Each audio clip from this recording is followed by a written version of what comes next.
अस्सलामुअलैकुम and welcome to my channel eat healthy stay healthy. आज आप लोगों के साथ शेयर कर रही हूँ बहुत ही मज़े की रेसिपी जो आपको स्क्रीन पे नज़र भी आ रही है कि ये है हमारे ज़बरदस्त से कोफ्ते। और इन कोफ्तों को मैंने कीमे से नहीं बनाया है बल्कि ये मैंने बनाए हैं कद्दू से, लौकी के कोफ्ते। तो ये ज़बरदस्ती जो रेसिपी है ये बिल्कुल ओरिजिनल रेसिपी है और आप यकीन करें कि मैंने आज तक इस रेसिपी को कहीं भी सर्च नहीं किया क्योंकि ये ओरिजिनल मेरी ग्रैंड मदर की रेसिपी है। तो चले इसे बनाना शुरू करते हैं। यहाँ मैंने लिए हैं 2 मीडियम साइज़ के कद्दू, इन्हें कद्दूकश कर लिया है और थोड़ा सा नमक डालकर हल्की आंच पर पकने के लिए रख दिया। और ये देखें कद्दू ने पानी अपना छोड़ दिया है और ये सॉफ्ट भी हो चुका है। पानी आपने बिल्कुल नहीं डालना, आंच आपने बहुत मध्यम रखनी है तो ये इस तरीके से सॉफ्ट हो जाएगा। और ये कद्दू का जो पानी है ये आपको नज़र आ रहा होगा, इस तरह से ये अपने ही पानी में सॉफ्ट हो जाएगा। अच्छा जी, नेक्स्ट अब हमने क्या करना है कि इसको थोड़ा सा ठंडा होने देंगे और फिर हमने इसको हाथ से दबा दबा कर इसका सारा पानी हमने निकाल लेना है।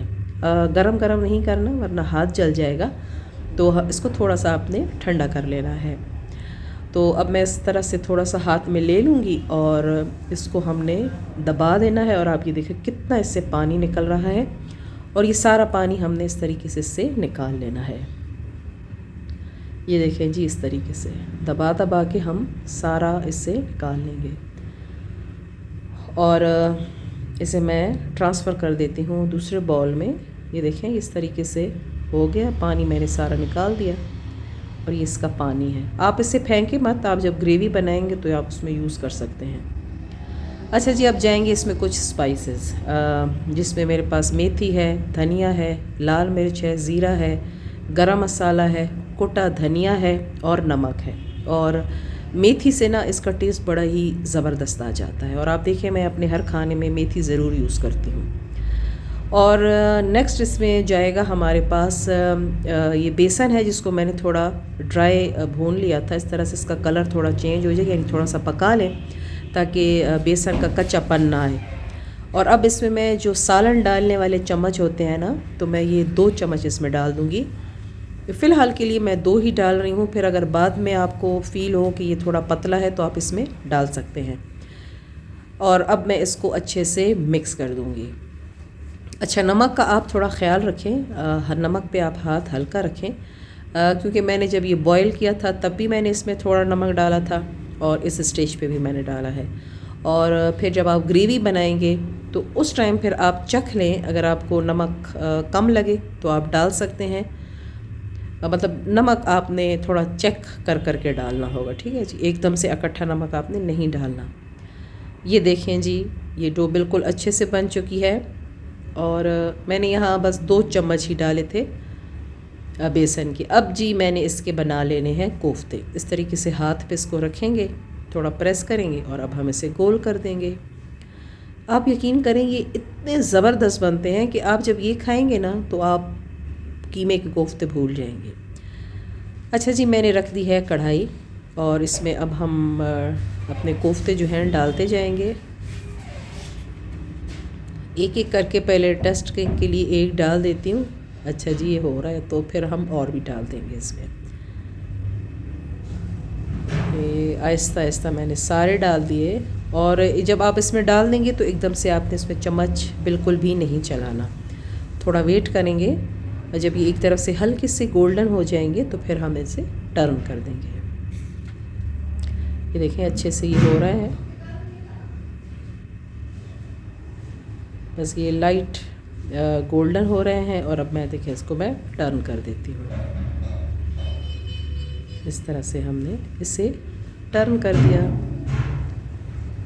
और बड़े एहतियात से आपने करना है वरना जो कोफ्ते हैं ना वो टूट भी सकते हैं।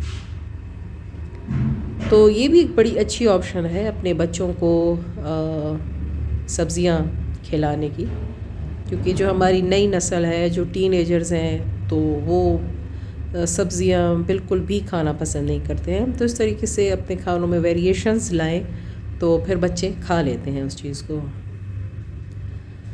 और अब ये देखिए मैं आपको एक दिखा देती हूँ, मैंने इसमें ना ये इंसर्ट करके देखा है ताकि अंदर से कच्चा ना हो। तो ये बिल्कुल पक चुका है। और ये स्टेप मैंने आप लोगों के लिए किया है ताकि आप लोग देख लें कि ये अंदर तक अच्छे से पक चुके हैं, वरना अमूमन मैं ऐसा बिल्कुल भी नहीं करती। और अब ये हो चुके हैं। अब यहाँ पे हम बनाते हैं इसकी ग्रेवी। ग्रेवी के लिए अगेन मैंने ले लिया है 1/4 कप ऑयल, और यहाँ पे मैं इसमें डाल दूँगी प्याज। और ये प्याज को मैंने इस दफ़ा कद्दूकश कर लिया है, ठीक है जी। और हमने इसको मैं ग्राइंड बहुत कम करती हूँ प्याज को, क्योंकि उससे सालन की शक्ल ना सही नहीं आती। तो मैं कोशिश करती हूँ कि या काट लूँ या इस तरीके से मैं कद्दूकश कर लूँ। और अब इसमें मैं लहसुन, अदरक और धनिया कुटा हुआ डाल दूँगी और अच्छे से इसे मिक्स करेंगे ताकि लहसुन अदरक की जो रॉ स्मेल है वो ख़त्म हो जाए। और फिर उसके बाद मैं इसमें वो मसाले डाल दूँगी। ये वही मसाले हैं जो मैंने कद्दू का मिक्सचर बनाते हुए डाला था, बस सिर्फ इसमें मैंने हल्दी और काली मिर्च का यूज़ कर लिया है। देख लीजिए तकरीबन वही मसाले हैं। और अब हम इस पर ये सारे मसाले ऐड कर देंगे। सारे इसके अंदर चले गए। और अब हमने इसको अच्छे से भून लेना है। और हम इसमें डाल देंगे टमाटर, और ये टमाटर को भी मैंने कद्दूकश किया हुआ है। और अच्छी से हम इसकी ग्रेवी बना लेंगे। थोड़ा सा पानी डाल दें। और जी ये देखिए हमारी ग्रेवी अच्छे से बन रही है। बस थोड़ा ढककर रख देंगे ताकि ये थोड़ा सा सॉफ्ट हो जाए। तो ये देखिए इसमें एक उबाल आ गया है। और अब इस स्टेज पे मैं कोफ्ते इसमें ऐड कर दूँगी। चलें जी, कोफ्ते भी इसमें हमने डाल दिए हैं। और अब हमने इसमें पकाना है तकरीबन 7 से 8 मिनट हमने इसे पकाना है ताकि ये कोफ्ते जो है अच्छे से इसमें सोख हो जाएं। और ये देखें माशाल्लाह अल्हम्दुलिल्लाह कितनी अच्छी लग रही है इसकी शक्ल। और ये जितना दिखने में अच्छा लग रहा है ना, खाने में ये उससे ज़्यादा टेस्टी होता है। तो ये देखें, चले मैं इसे डिश आउट करती हूँ और फिर मैं आपको दिखाती हूँ इसकी फ़ाइनल लुक।